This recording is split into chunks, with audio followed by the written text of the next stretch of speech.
Comme le disait la grand-mère de ma grand-mère, écoute à bien, écoute à bas, voici mon histoire. C'était bien avant l'invention de la télévision, de l'auto et de l'avion. C'était au commencement du Canada.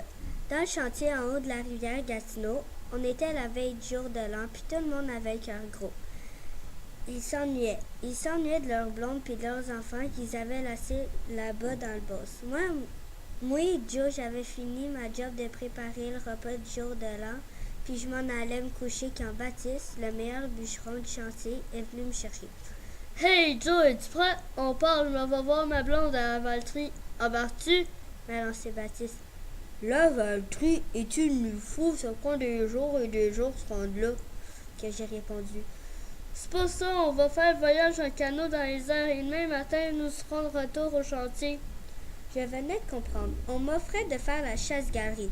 Ça me tentait bien d'aller embrasser ma blonde, mais de là à aller vendre mon âme au diable. Vite, s'est écrié Baptiste.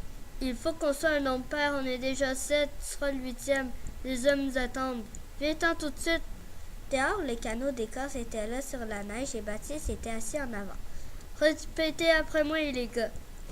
Satan, roi des enfers, nous te promettons de te livrer nos âmes si d'ici 6 heures, demain matin, on touche à notre croix dans nos poches, si on accroche un clocher ou si on dit des mots d'église.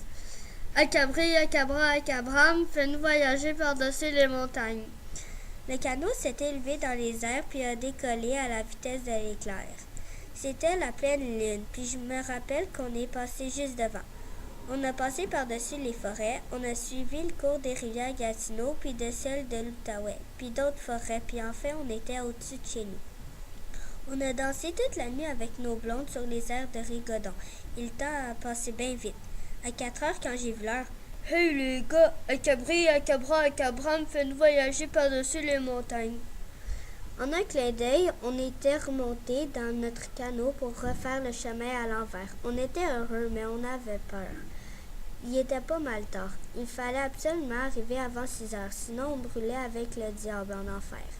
On était tous bien nerveux. On était presque arrivés quand Baptiste, qui voyait pas clair à cause de la tempête, s'est levé debout pour voir son chemin. On allait tellement vite. « Assis-toi, tu vas nous faire chavirer! » C'est en plein ça qui est arrivé. On s'est ramassé à débouler dans les arbres, puis le canot a foncé dans la cime d'un pin. Lui aussi était tout cassé, tellement en pièces détachées que la magie noire pouvait s'opérer.